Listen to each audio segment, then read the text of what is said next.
The Mystery of the Blue Train, by Agatha Christie, Part 4. Poirot discusses the case. Everybody looked respectfully at Poirot. Undoubtedly the little man had scored heavily. The commissary laughed on a rather hollow note. "You teach us all our business," he cried. "Monsieur Poirot knows more than the police." Poirot gazed complacently at the ceiling, adopting a mock-modest air. "What will you? It is my little hobby," he murmured, "to know things. Naturally, I have the time to indulge it. I am not overburdened with affairs." "Ah," said the commissary, shaking his head portentously. "As for me—" He made an exaggerated gesture to represent the cares that lay on his shoulders. Poirot turned suddenly to Van Alden. "You agree, monsieur, with this view? You feel certain that the Comte de la Roche is the murderer?" "Why, it would seem so, yes, certainly." Something guarded in the answer made the examining magistrate look at the American curiously. Van Alden seemed aware of his scrutiny and made an effort as though to shake off some preoccupation. "What about my son-in-law?" he asked. "You have acquainted him with the news? He is in Nice, I understand." "Certainly, monsieur." The commissary hesitated, and then murmured very discreetly, "You are doubtless aware, Monsieur Van Alden, that Monsieur Kettering was also one of the passengers on the blue train that night." The millionaire nodded. "Heard it just before I left London," he vouchsafed laconically. "He tells us," continued the commissary, "that he had no idea his wife was travelling on the train." "I bet he hadn't," said Van Alden grimly. "It would have been rather a nasty shock to him if he'd come across her on it." The three men looked at him questioningly. "I'm not going to mince matters," said Van Alden savagely. "No one knows what my poor girl has had to put up with. Derek Kettering wasn't alone. He had a lady with him." "Ah? Morel the dancer?" Monsieur Carrege and the commissary looked at each other and nodded as though confirming some previous conversation. Monsieur Carrege leaned back in his chair, joined his hands, and fixed his eyes on the ceiling. "Ah," he murmured again. "One wondered." He coughed. "One has heard rumours." "The lady," said Monsieur Coe, "is very notorious." "And also," murmured Poirot softly, "very expensive." Van Alden had gone very red in the face. He leant forward and hit the table a bang with his fist. "See here!" he cried. "My son-in-law is a damned scoundrel." He glared at them, looking from one face to another. "Oh, I know," he went on. "Good looks and a charming, easy manner. It took me in once upon a time. I suppose he pretended to be broken-hearted when you broke the news to him. That is, if he didn't know it already. Oh, it came as a complete surprise to him. He was overwhelmed. Darned young hypocrite," said Van Alden. "Simulated great grief, I suppose." "No," said the commissary cautiously. "I would not quite say that— Monsieur Carrege?" The magistrate brought the tips of his fingers together and half closed his eyes. "Shock, bewilderment, horror, these things, yes," he declared judicially. "Great sorrow, no, I should not say that." Hercule Poirot spoke once more. "Permit me to ask, Monsieur Van Alden, does Monsieur Kettering benefit by the death of his wife?" "He benefits to the tune of a couple of millions," said Van Alden. "Dollars? Pounds? I settled that sum on Ruth absolutely on her marriage. She made no will and leaves no children, so the money will go to her husband." "Whom she was on the point of divorcing," murmured Poirot. "Ah, yes, précisément." The commissary turned and looked sharply at him. "Do you mean—" he began. "I mean nothing," said Poirot. "I arranged the facts, that is all." Van Alden stared at him with awakening interest. The little man rose to his feet. "I do not think I can be of any further service to you, Monsieur le Juge," he said politely, bowing to Monsieur Carrege. "You will keep me informed of the course of events? It will be a kindness." "But certainly, most certainly." Van Alden rose also. "You don't want me any more at present?" "No, monsieur. We have all the information we need for the moment." "Then I will walk a little way with Monsieur Poirot. That is, if he does not object. Enchanted, monsieur, said the little man with a bow. Van Alden lighted a large cigar, having first offered one to Poirot, who declined it and lit one of his own tiny cigarettes. A man of great strength of character, Van Alden already appeared to be his everyday, normal self once more. After strolling along for a minute or two in silence, the millionaire spoke. "I take it, Monsieur Poirot, that you no longer exercise your profession?" "That is so, monsieur. I enjoy the world." "Yet you are assisting the police in this affair?" "Monsieur, if a doctor walks along the street and an accident happens, does he say, 'I have retired from my profession, I will continue my walk,' when there is someone bleeding to death at his feet? If I had been already in Nice, and the police had sent to me and asked me to assist them, I should have refused. But this affair, the good God thrust it upon me." "You were on the spot," said Van Alden thoughtfully. "You examined the compartment, did you not?" Poirot nodded. "Doubtless you found things that were, shall we say, suggestive to you?" "Perhaps," said Poirot. "I hope you see what I am leading up to," said Van Alden. "It seems to me that the case against this Comte de la Roche is perfectly clear, but I am not a fool. I have been watching you for this last hour or so, and I realize that for some reason of your own you don't agree with that theory." Poirot shrugged his shoulders. "I may be wrong. So we come to the favor I want to ask you. Will you act in this matter for me? For you personally?" That was my meaning. Poirot was silent for a moment or two. Then he said, "You realize what you are asking?" "I guess so," said Van Alden. "Very well," said Poirot. "I accept. But, in that case, I must have frank answers to my questions." "Why, certainly. That is understood." Poirot's manner changed. He became suddenly brusque and businesslike. "This question of a divorce," he said. "It was you who advised your daughter to bring the suit?" "Yes." "When?" "About 10 days ago. I had had a letter from her complaining of her husband's behaviour, and I put it to her very strongly that divorce was the only remedy." "In what way did she complain of his behaviour?" "He was being seen about with a very notorious lady, the one we have been speaking of, Morel." "The dancer? Aha! And Madame Kettering objected. Was she very devoted to her husband?" "I would not say that," said Van Alden, hesitating a little. "It was not her heart that suffered.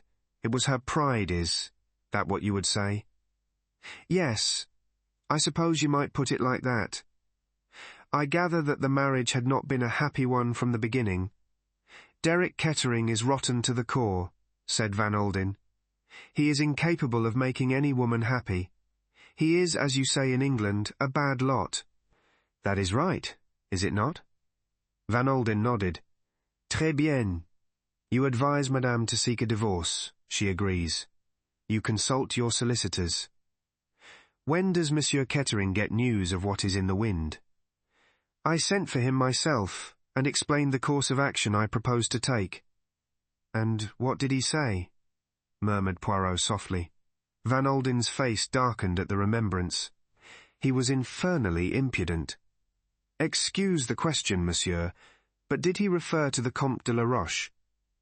"Not by name," growled the other unwillingly, "but he showed himself cognizant of the affair. What, if I may ask, was Monsieur Kettering's financial position at the time?" "How do you suppose I should know that?" asked Van Alden, after a very brief hesitation. "It seemed likely to me that you would inform yourself on that point." "Well, you are quite right, I did. I discovered that Kettering was on the rocks. And now he has inherited £2 million. La Vieille is a strange thing, is it not?" Van Alden looked at him sharply. "What do you mean?" "I moralize," said Poirot. "I reflect. I speak the philosophy. But to return to where we were. Surely Monsieur Kettering did not propose to allow himself to be divorced without making a fight for it."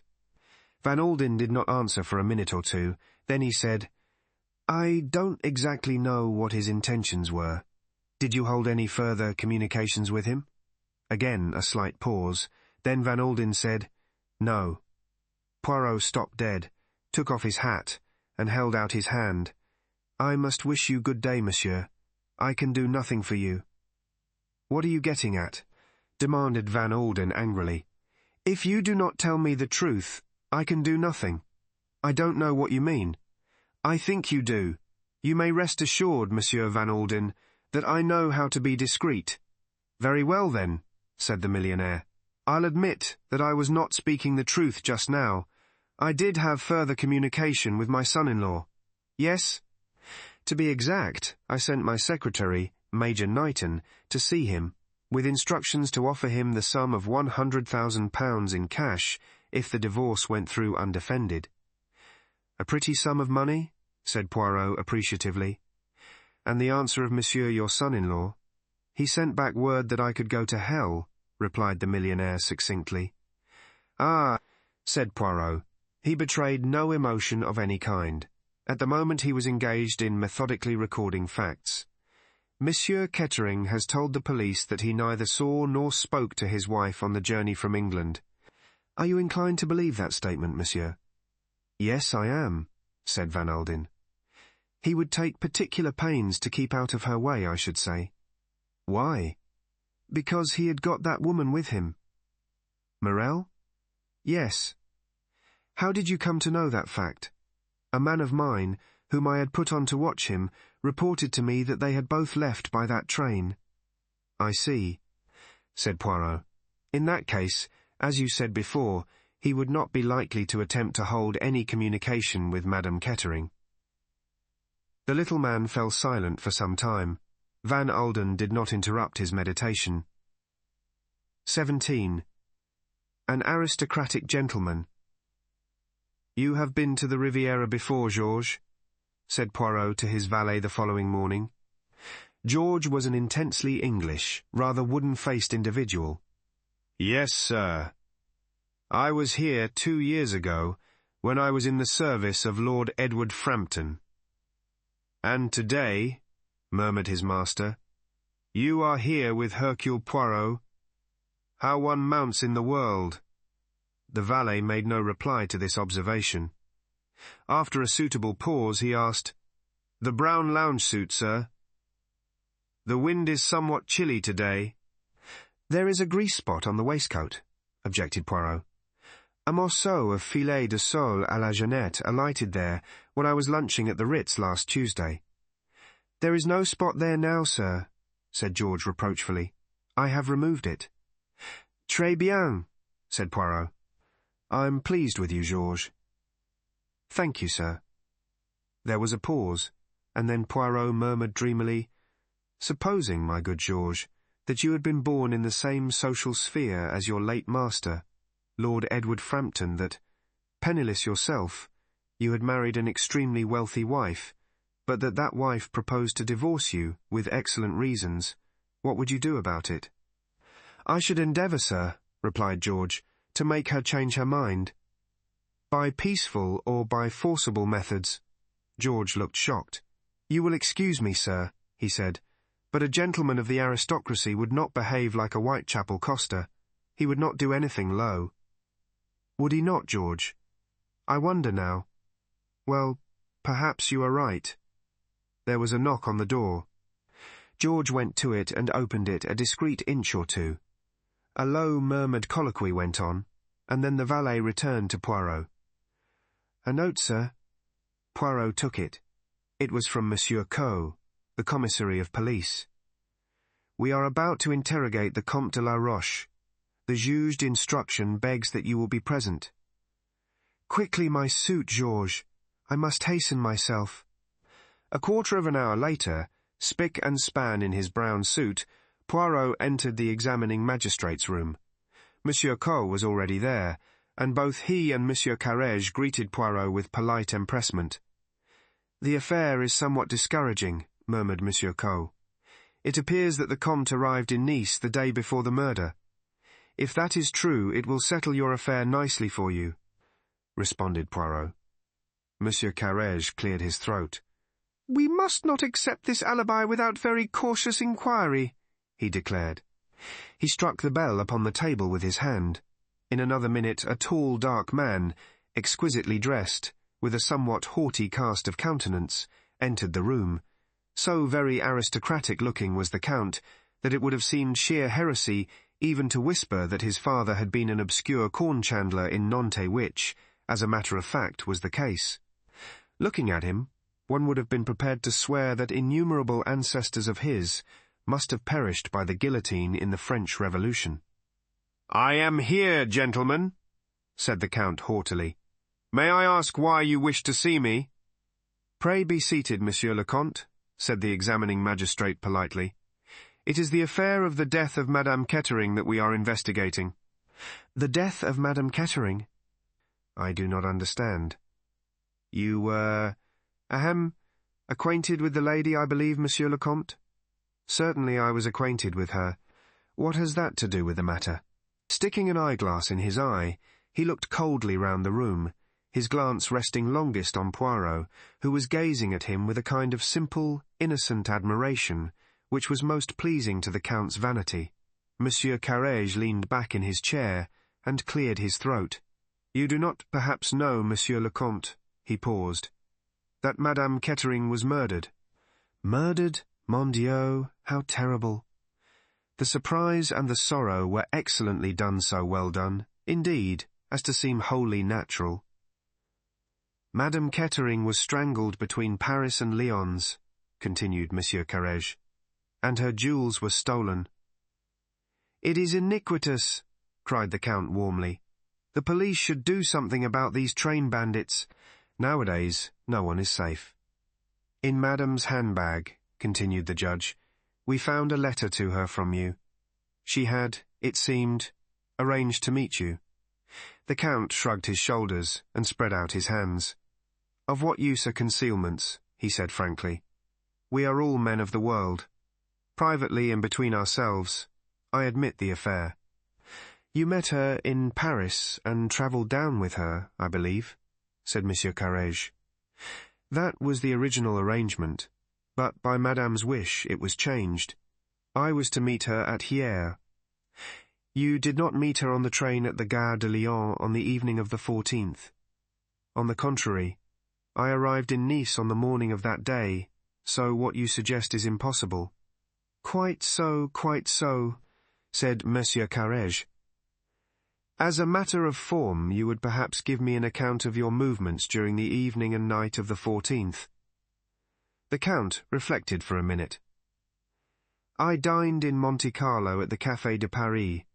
Afterwards I went to the Le Sporting. I won a few $1,000. He shrugged his shoulders. "I returned home at perhaps 1 o'clock. "Pardon me, monsieur, but how did you return home?" "In my own 2-seater car." "No one was with you?" "No one. You could produce witnesses in support of this statement." "Doubtless many of my friends saw me there that evening. I dined alone." "Your servant admitted you on your return to your villa." "I let myself in with my own latchkey." "Ah," murmured the magistrate. Again he struck the bell on the table with his hand. The door opened, and a messenger appeared. "Bring in the maid, Mason," said Monsieur Carrege. "Very good, Monsieur le Juge." Ada Mason was brought in. "Will you be so good, mademoiselle, as to look at this gentleman? To the best of your ability, was it he who entered your mistress's compartment in Paris?" The woman looked long and searchingly at the Count, who was, Poirot fancied, rather uneasy under this scrutiny. "I could not say, sir, I am sure," said Mason at last. "It might be, and again it might not. Seeing as how I only saw his back, it's hard to say. I rather think it was the gentleman." "But you are not sure?" "No, oh," said Mason unwillingly. "No, I am not sure." "You have seen this gentleman before in Curzon Street?" Mason shook her head. "I should not be likely to see any visitors that come to Curzon Street," she explained. "Unless they were staying in the house." "Very well, that will do," said the examining magistrate sharply. Evidently he was disappointed. "1 moment," said Poirot. "There is a question I would like to put to mademoiselle, if I may." "Certainly, Monsieur Poirot, certainly, by all means." Poirot addressed himself to the maid. "What happened to the tickets?" "The tickets, sir?" "Yes, the tickets from London to Nice.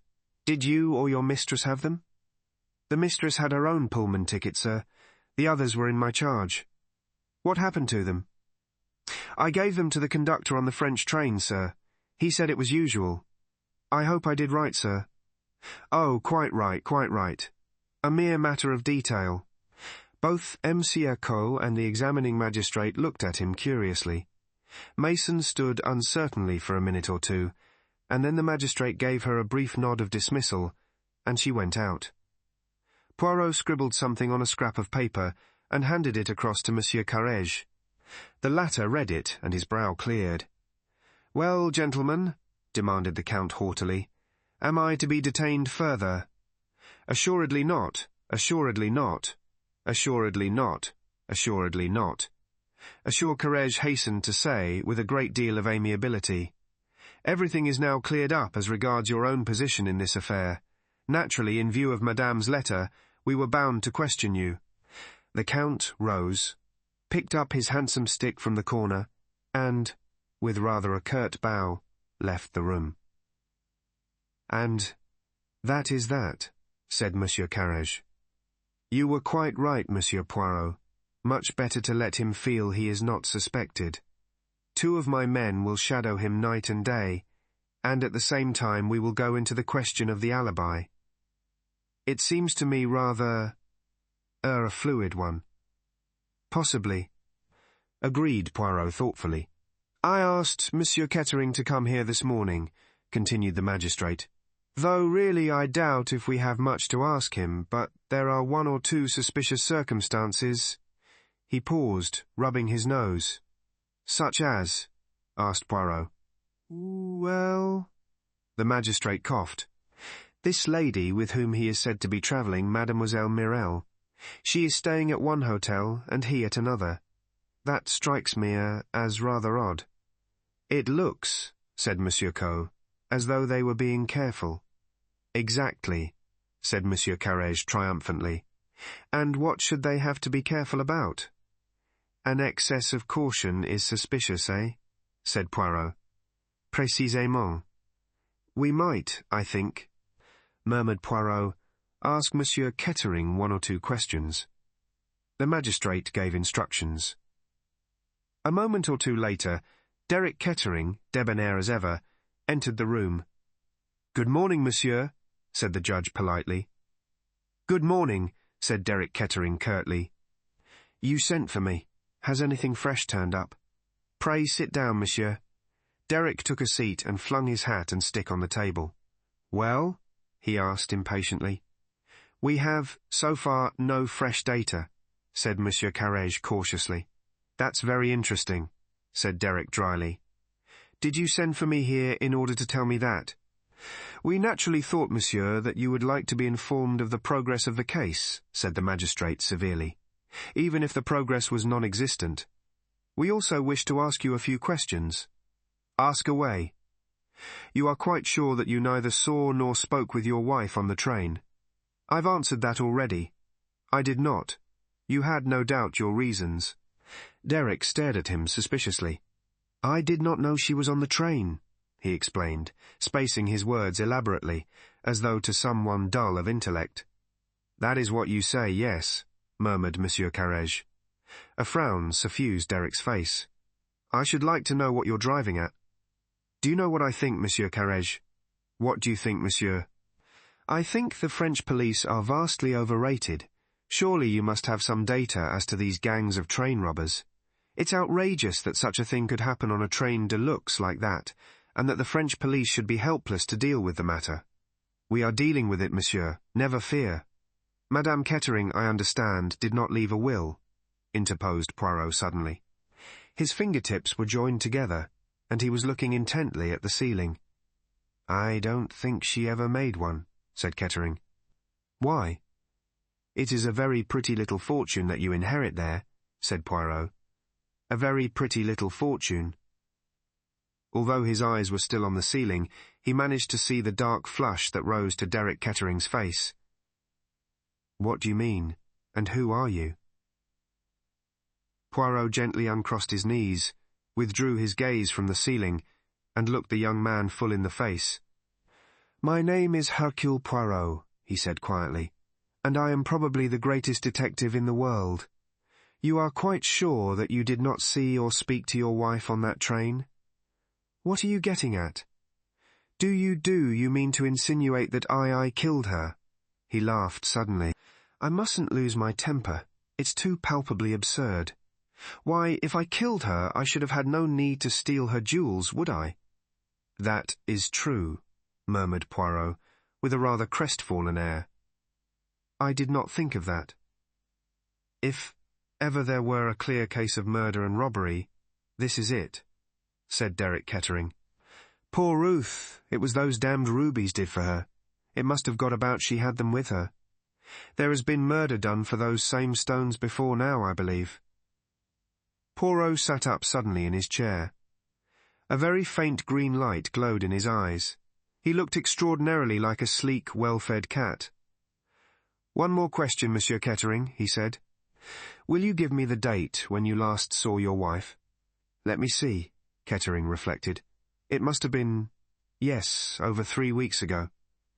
I am afraid I can't give you the date exactly." "No matter," said Poirot dryly. "That is all I wanted to know." "Well," said Derek Kettering impatiently. "Anything further?" He looked towards Monsieur Carrege. The latter sought inspiration from Poirot, and received it in a very faint shake of the head. "No, Monsieur Kettering," he said politely. "No, I do not think we need trouble you any further. I wish you good morning." "Good morning," said Kettering. He went out, banging the door behind him. Poirot leaned forward and spoke sharply as soon as the young man was out of the room. "Tell me," he said peremptorily, "when did you speak of these rubies to Monsieur Kettering?" "I have not spoken of them," said Monsieur Carrege. "It was only yesterday afternoon that we learnt about them from Monsieur Van Alden." "Yes, but there was a mention of them in the Comte's letter." Monsieur Carrege looked pained. "Naturally I did not speak of that letter to Monsieur Kettering," he said in a shocked voice. "It would have been most indiscreet at the present juncture of affairs." Poirot leaned forward and tapped the table. "Then how did he know about them?" he demanded softly. "Madame could not have told him, for he has not seen her for 3 weeks. It seems unlikely that either M. Van Alden or his secretary would have mentioned them. Their interviews with him have been on entirely different lines, and there has not been any hint or reference to them in the newspapers." He got up and took his hat and stick. "And yet," he murmured to himself, "our gentleman knows all about them. I wonder now. Yes, I wonder. Derek lunches." Derek Kettering went straight to the Negresco, where he ordered a couple of cocktails and disposed of them rapidly. Then he stared moodily out over the dazzling blue sea. He noted the passers-by mechanically, a damned dull crowd, badly dressed and painfully uninteresting. One hardly ever saw anything worthwhile nowadays. Then he corrected this last impression rapidly, as a woman placed herself at a table a little distance away from him. She was wearing a marvellous confection of orange and black, with a little hat that shaded her face. He ordered a third cocktail. Again he stared out to sea, and then suddenly he started. A well-known perfume assailed his nostrils, and he looked up to see the orange and black lady standing beside him. He saw her face now, and recognized her. It was Morel. She was smiling that insolent, seductive smile he knew so well. "Derek," she murmured. "You are pleased to see me, no?" She dropped into a seat the other side of the table. "But welcome me then, stupid one," she mocked. "This is an unexpected pleasure," said Derek. "When did you leave London?" She shrugged her shoulders. "A day or 2 ago, and the Parthenon. I have, how do you say it, given them the chuck." "Really? You are not very amiable, Derek." Do you expect me to be? Morel lit a cigarette and puffed at it for a few minutes before saying, You think, perhaps, that it is not prudent so soon? Derek stared at her. Then he shrugged his shoulders and remarked formally, You are lunching here? Mais oui. I am lunching with you. I am extremely sorry, said Derek. I have a very important engagement. Mon Dieu! But you men are like children, exclaimed the dancer. But yes, it is the spoilt child that you act to me ever since that day in London, when you flung yourself out of my flat, you sulk. Ah, mais c'est inouï. My dear girl, said Derek, I really don't know what you are talking about. We agreed in London that rats desert a sinking ship. That is all that there is to be said. In spite of his careless words, his face looked haggard and strained. Morel leaned forward suddenly. You cannot deceive me, she murmured. I know what you have done for me. He looked up at her sharply. Some undercurrent in her voice arrested his attention. She nodded her head at him. Ah, have no fear. I am discreet. You are magnificent. You have a superb courage. But, all the same, it was I who gave you the idea that day, when I said to you in London that accidents sometimes happened. And you are not in danger. The police do not suspect you. What the devil? Hush! She held up a slim olive hand with one big emerald on the little finger. Oh, you are right. I should not have spoken so in a public place. We will not speak of the matter again, but our troubles are ended. Our life together will be wonderful, wonderful. Derek laughed suddenly, a harsh, disagreeable laugh. So the rats come back, do they? 2 million makes a difference, of course it does. I ought to have known that. He laughed again. You will help me to spend that 2 million, won't you, Morel? You know how. No woman better. He laughed again. Hush! Cried the dancer. What is the matter with you, Derek? See, people are turning to stare at you. Me? I will tell you what is the matter. I have finished with you, Morel. Do you hear? Finished. Morel did not take it as he expected her to do. She looked at him for a minute or two, and then she smiled softly. But what a child! You are angry, you are sore, and all because I am practical. Did I not always tell you that I adored you? She leaned forward. But I know you, Derek. Look at me, see? It is Morel who speaks to you. You cannot live without her, you know it. I loved you before. I will love you 100 times more now. I will make life wonderful for you, but wonderful. There is no one like Morel. Her eyes burned into his. She saw him grow pale, and draw in his breath, and she smiled to herself contentedly. She knew her own magic and power over men. That is settled, she said softly, and gave a little laugh. And now, Derek, will you give me lunch? No. He drew in his breath sharply and rose to his feet. I am sorry, but I told you I have got an engagement. You are lunching with someone else? Bah! I don't believe it. I am lunching with that lady over there. He crossed abruptly to where a lady in white had just come up the steps. He addressed her a little breathlessly. Miss Grey, will you have lunch with me? You met me at Lady Tamplin's, if you remember. Catherine looked at him for a minute or two with those thoughtful grey eyes that said so much. Thank you, she said, after a moment's pause. I should like to very much. An unexpected visitor. The Comte de la Roche had just finished déjeuner, consisting of an omelette fiends herbes, an entrecôte béarnaise, and a savarine au rhum. Wiping his fine black moustache delicately with his table napkin, the Comte rose from the table. He passed through the salon of the villa, noting with appreciation the few objets d'art which were carelessly scattered about, the Louis XV snuff-box, the satin shoe worn by Marie Antoinette, and the other historic trifles were part of the Comte's mise-en-scène. They were, he would explain to his fair visitors, heirlooms in his family. Passing through onto the terrace, the Comte looked out on the Mediterranean with an unseeing eye. He was in no mood for appreciating the beauties of scenery. A fully matured scheme had been rudely brought to naught, and his plans had to be cast afresh. Stretching himself out in a basket chair, a cigarette held between his white fingers, the Comte pondered deeply. Presently Hippolyte, his manservant, brought out coffee and a choice of liqueurs. The Comte selected some very fine old brandy. As the manservant was preparing to depart, the Comte arrested him with a slight gesture. Hippolyte stood respectfully to attention. His countenance was hardly a prepossessing one, but the correctitude of his demeanour went far to obliterate the fact. He was now the picture of respectful attention. "It is possible," said the Comte, "that in the course of the next few days various strangers may come to the house. They will endeavour to scrape acquaintance with you and with Marie. They will probably ask you various questions concerning me." "Yes, Monsieur le Comte." "Perhaps this has already happened." "No, Monsieur le Comte." "There have been no strangers about the place, you are certain?" "There has been no one, Monsieur le Comte." "That is well," said the Comte dryly. "Nevertheless they will come. I am sure of it.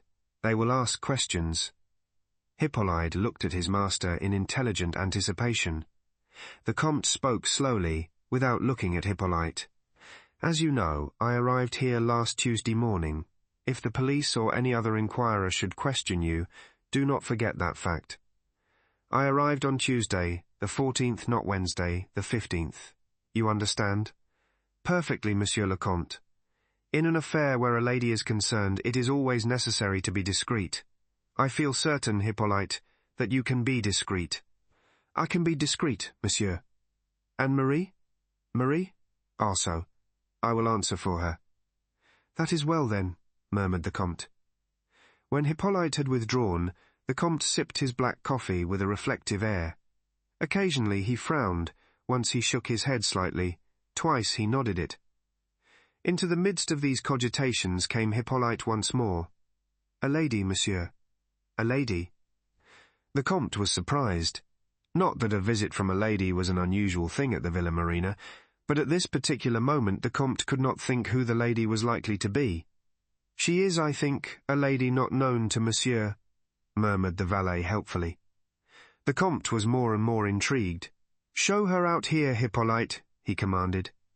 A moment later a marvellous vision in orange and black stepped out on the terrace, accompanied by a strong perfume of exotic blossoms. "Monsieur le Comte de la Roche?" "At your service, mademoiselle," said the Comte, bowing. "My name is Mirel. You may have heard of me." "Ah, indeed, mademoiselle, but who has not been enchanted by the dancing of Mademoiselle Mirel? Exquisite." The dancer acknowledged this compliment with a brief mechanical smile. "My descent upon you is unceremonious," she began. "But seat yourself, I beg of you, mademoiselle," cried the Comte, bringing forward a chair. Behind the gallantry of his manner he was observing her narrowly. There were very few things that the Comte did not know about women. True, his experience had not lain much in ladies of Mirel's class, who were themselves predatory. He and the dancer were, in a sense, birds of a feather. His arts, the Comte knew, would be thrown away on Mirel. She was a Parisienne, and a shrewd one. Nevertheless, there was one thing that the Comte could recognize infallibly when he saw it.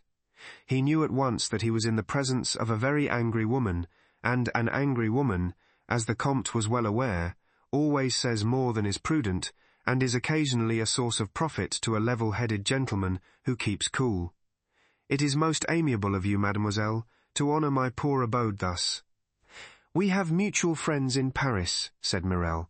"I have heard of you from them, but I come to see you today for another reason. I have heard of you since I came to Nice in a different way, you understand." "Ah?" said the Comte softly. "I will be brutal," continued the dancer. "Nevertheless, believe that I have your welfare at heart. They are saying in Nice, Monsieur le Comte, that you are the murderer of the English lady, Madame Kettering." "I? The murderer of Madame Kettering? Bah! But how absurd!" He spoke more languidly than indignantly, knowing that he would thus provoke her further. "But yes," she insisted, "it is as I tell you.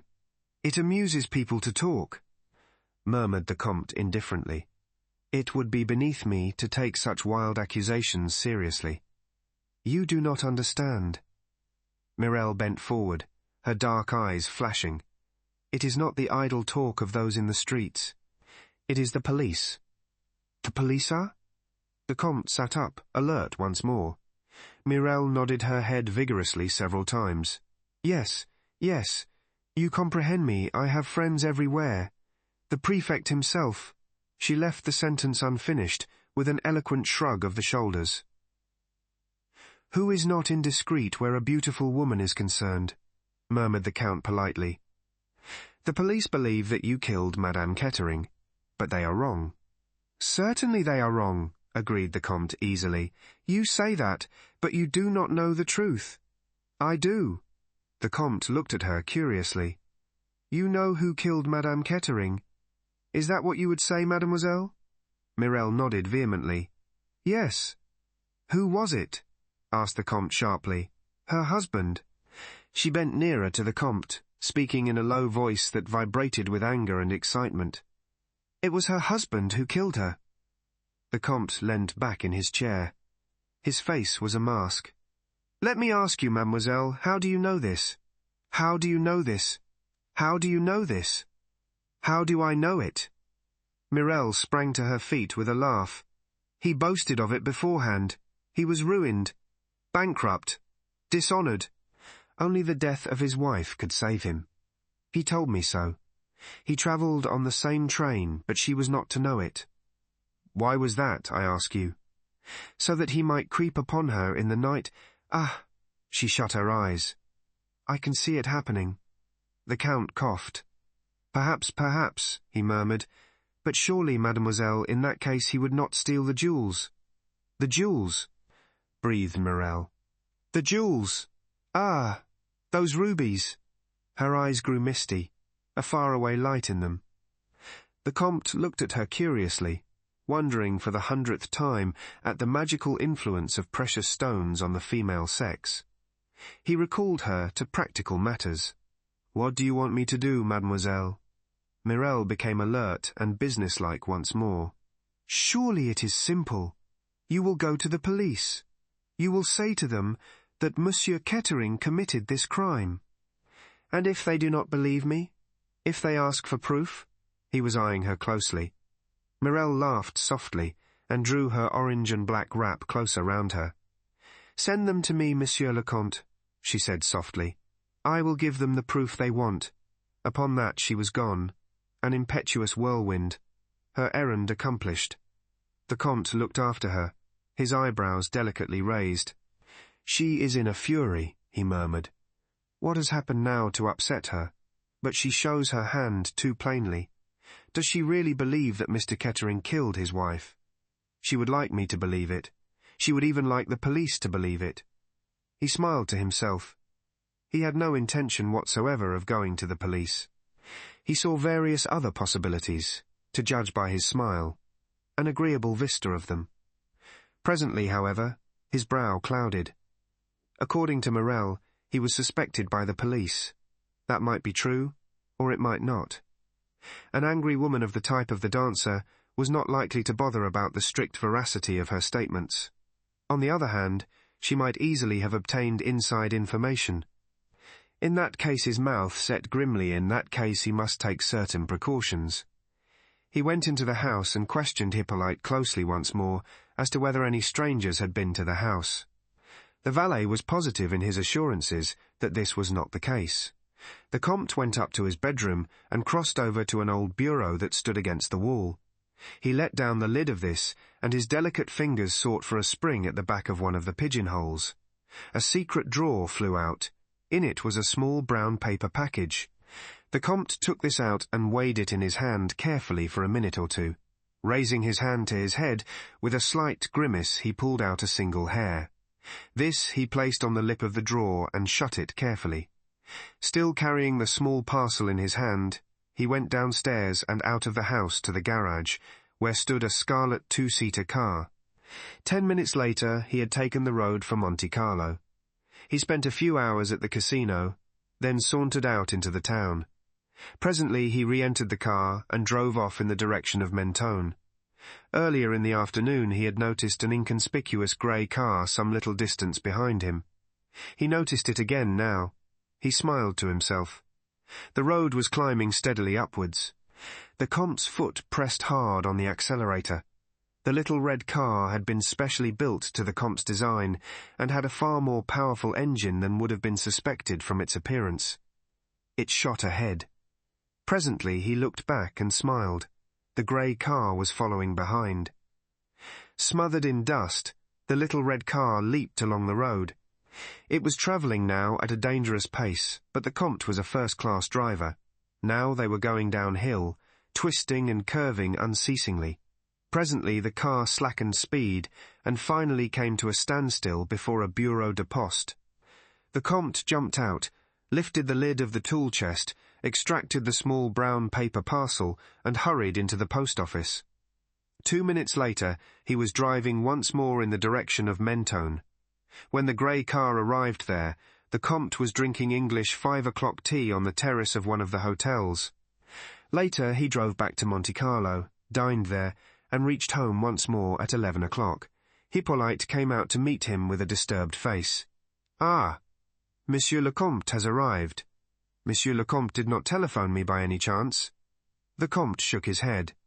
"And yet at 3 o'clock I received a summons from Monsieur le Comte to present myself to him at Nice, at the Negresco." "Really?" said the Comte. "And you went?" "Certainly, monsieur, but at the Negresco they knew nothing of Monsieur le Comte. He had not been there." "Ah," said the Comte. "Doubtless at that hour Marie was out doing her afternoon marketing." "That is so, Monsieur le Comte." "Ah, well," said the Comte, "it is of no importance. A mistake." He went upstairs, smiling to himself. Once within his own room, he bolted his door and looked sharply round. Everything seemed as usual. He opened various drawers and cupboards. Then he nodded to himself. Things had been replaced almost exactly as he had left them, but not quite. It was evident that a very thorough search had been made. He went over to the bureau and pressed the hidden spring. The drawer flew open, but the hair was no longer where he had placed it. He nodded his head several times. "They are excellent, our French police," he murmured to himself. "Excellent. Nothing escapes them."